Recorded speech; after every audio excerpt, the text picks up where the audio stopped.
Bonjour, moi je vais vous parler de ce qui se passe au niveau des fondations profondes lorsqu'elles sont en interaction avec des terrains potentiellement gonflants.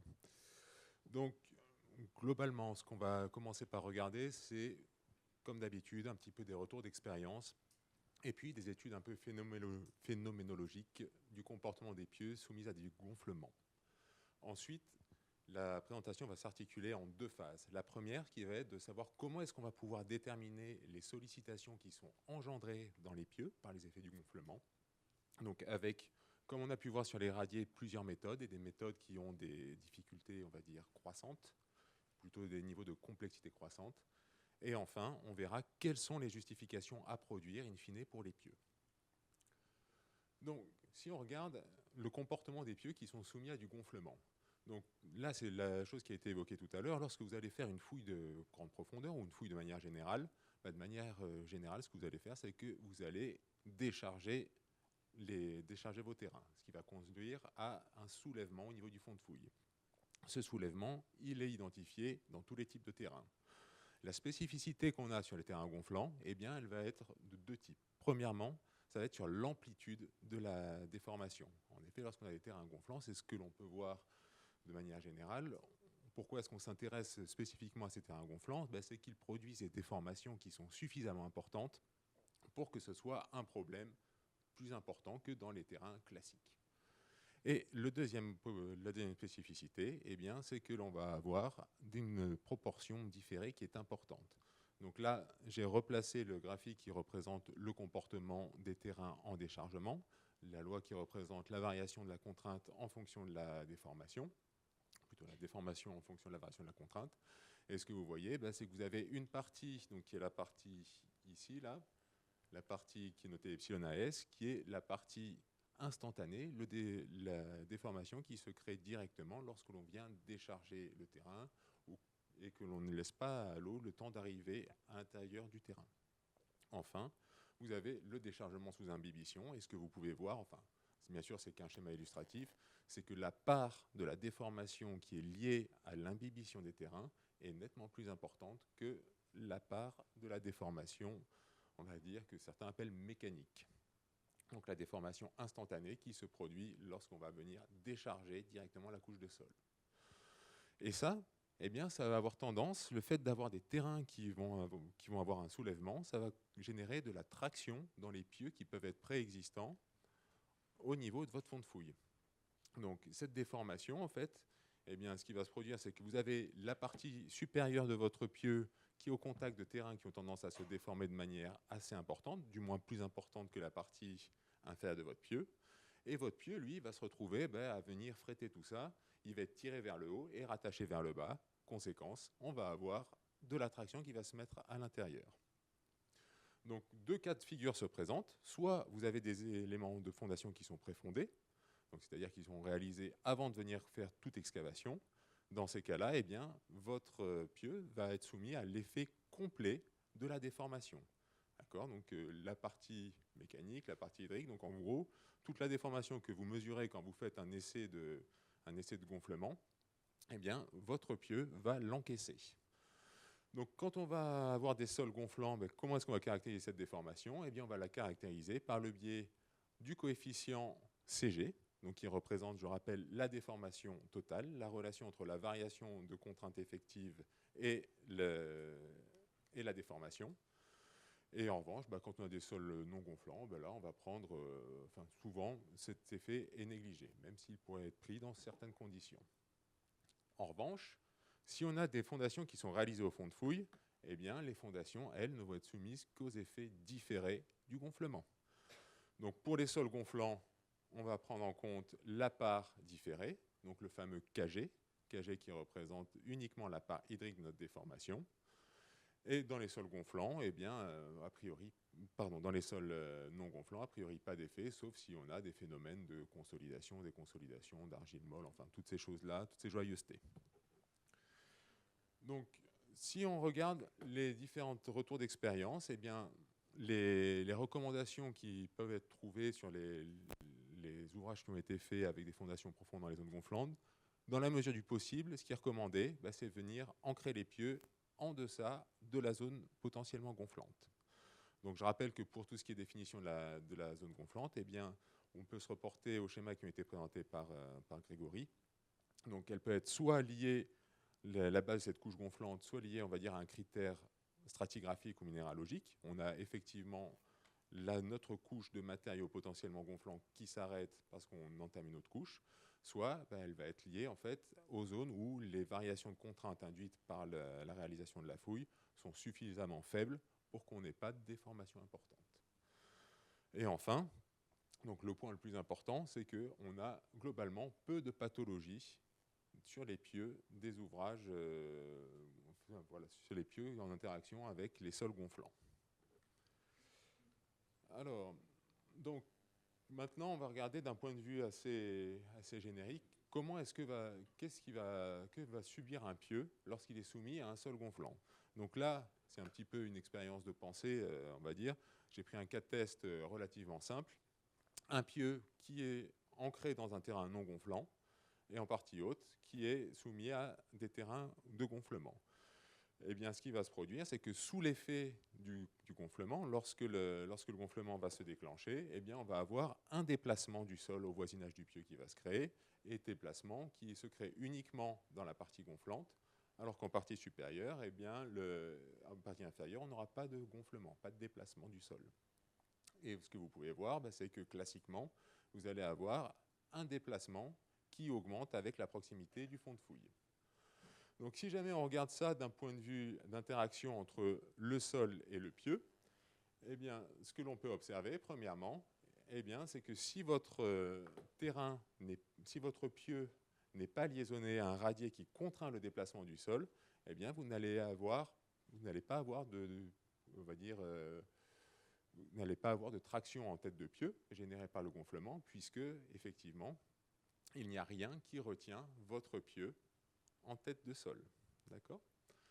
En revanche, ce que vous allez avoir, c'est que vous allez avoir un déplacement différentiel qui va se produire entre le sol et le pieu, qui va engendrer en partie haute un frottement positif, c'est-à-dire que, ici, ouais, j'ai passé un peu vite, désolé.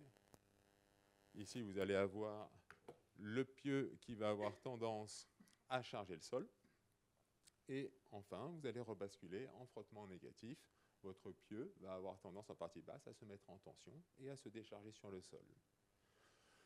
Lorsque l'on a une conception des niveaux d'infrastructure tels des radiers qui imposent des conditions fortes sur les déplacements en tête le déplacement du sol et de pieux en arase inférieure de votre ouvrage, donc conditions de radier typiquement, eh bien, ce qui va se produire, eh bien, c'est que vous allez avoir une égalité des déplacements entre le pieu et le sol au niveau de la rase inférieure du radier.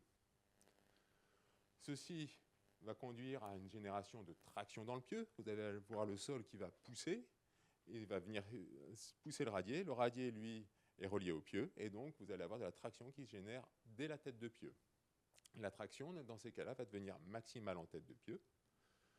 Et ce que l'on peut noter, eh bien, c'est que l'on va avoir une réduction, en fait, du déplacement du sol, en fait, qui est lié au frettage de votre couche par votre pieu. En effet, votre sol a envie de gonfler. Ayant envie de gonfler, eh bien, il va se déplacer vers le haut.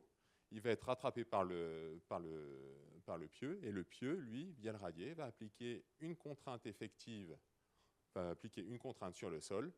En appliquant une contrainte plus importante sur le sol, vous réduisez la déformation de soulèvement.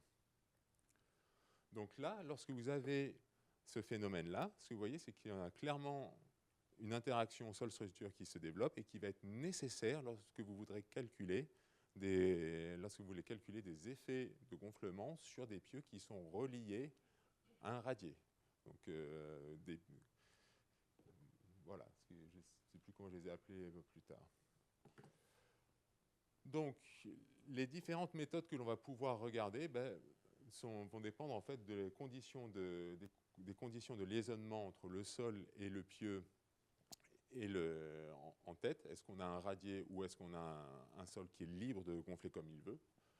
Et donc, la première méthode, ça va être de regarder le gonflement en champ libre par une méthode forfaitaire.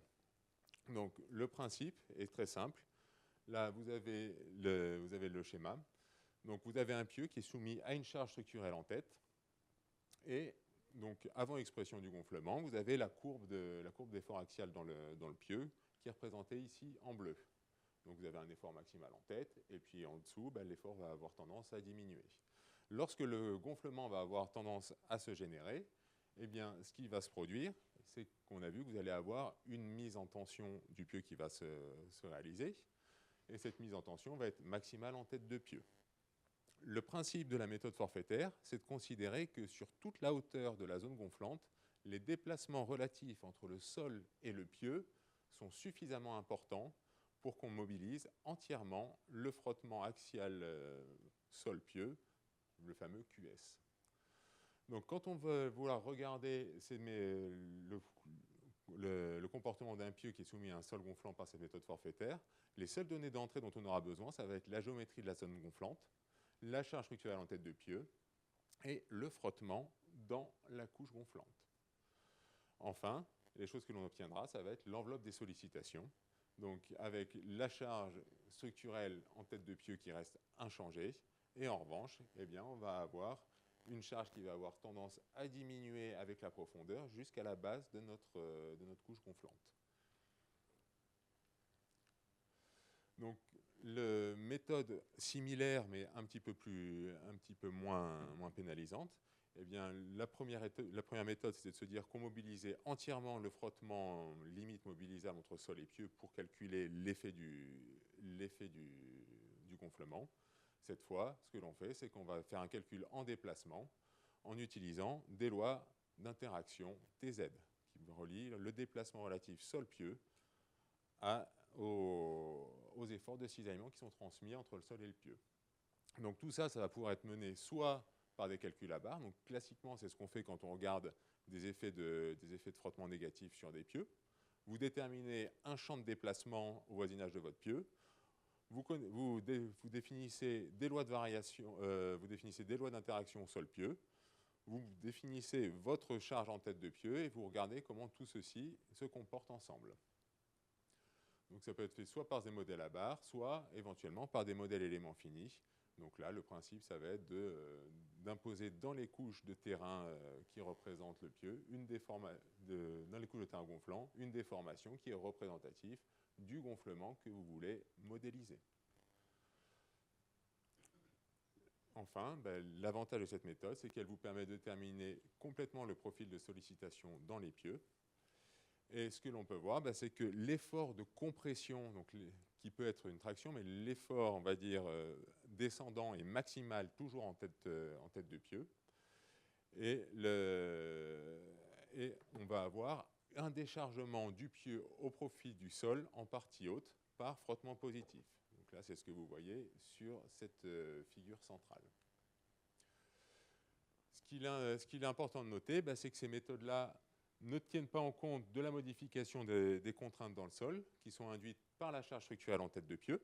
Donc lorsque vous avez votre charge structurelle qui arrive en tête de pieu, ce qui va passer, quand votre sol va avoir tendance à reprendre de la contrainte par frottement positif, votre champ de contrainte, au moins localement au voisinage du pieu, va avoir tendance à être modifié.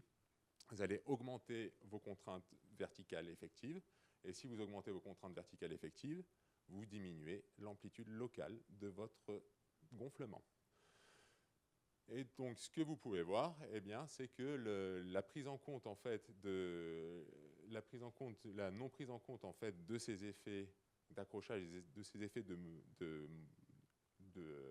comment on appelle ça, d'augmentation locale de votre contrainte effective, a tendance à vous surestimer les contraintes, l'attraction que vous développez dans vos pieux. C'est ce que vous pouvez voir sur le graphique précédent, qui représente ici un calcul avec la déformation du sol champ libre, en violet par les approches de modèle à barre, en rouge par les approches numériques. On voit qu'on retrouve les mêmes ordres de grandeur. Et enfin, lorsqu'on va considérer que l'on peut avoir des interactions entre le pieu et le sol voisin, ce que vous voyez, c'est que même si vous avez des mailles de sol qui sont très élevées, très grandes, vous avez une diminution assez nette des effets du gonflement dans vos pieux. Et ces effets vont être d'autant plus importants que vous avez des mailles de pieux qui vont être serrées. Donc, pour pouvoir regarder ces effets de transfert d'effort du pieu vers le sol, eh bien là, on est obligé de passer sur des méthodes d'interaction sol-structure. Donc ces méthodes d'interaction sol-structure, eh bien, la première grande famille, ça va être de regarder ça par des approches axisymétriques, donc qui vont être adaptées à la fois aux conditions de sol libre de se déplacer en tête et aux conditions de radier. Une des grosses problématiques, c'est que ça nécessite d'avoir des fondations qui sont homogènes, que ce soit en forme, en taille et en termes d'espacement. Et le principe, c'est d'étudier une maille isolée. Donc on va pouvoir le regarder par des modèles semi-analytiques, donc composés d'un sous-modèle sol, d'un sous-modèle pieux et de fonctions de transfert qui permettent de communiquer entre ces deux sous-modèles. Le point qui est extrêmement important, c'est que dans le sous-modèle sol, les lois de comportement qu'on doit prendre en compte, il faut qu'elles soient représentatives du comportement des sols, donc de la relation entre la contrainte et la déformation. C'est-à-dire qu'on va aller entrer des lois qui ressemblent aux lois qu'on a définies, donc définies par une pression de gonflement et une pente de gonflement, KG ou CG. Tout cela dépendra. Est-ce que nos pieux sont réalisés avant ou après atteinte du fond de fouille? Autre possibilité, eh bien, ça va être de modéliser numériquement notre maille élémentaire. Et donc là, on va utiliser des lois de comportement avancées pour les sols, ces lois de comportement qui doivent être capables, une fois encore, de représenter la relation correcte entre la variation des contraintes effectives ainsi que la déformation.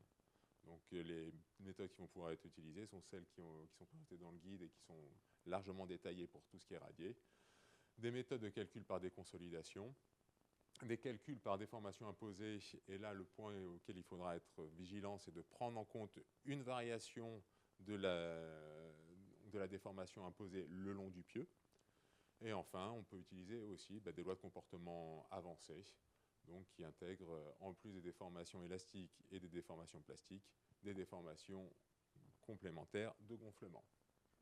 Dernière possibilité, si jamais on sort des conditions valables pour l'axisymétrie, donc si vous avez des mailles hétérogènes et ce genre de choses, eh bien, vous pouvez faire un modèle numérique complet. Et une fois encore, le point d'attention, ça va être de choisir des lois de comportement qui sont représentatives du comportement des sols gonflants. Donc, un tableau qui récapitule les différentes méthodes, donc avec toutes les méthodes de gonflement en champ libre qui ne peuvent être utilisées que pour des pieux, on va dire, qui ne sont pas liaisonnés à un radier en appui sur le sol.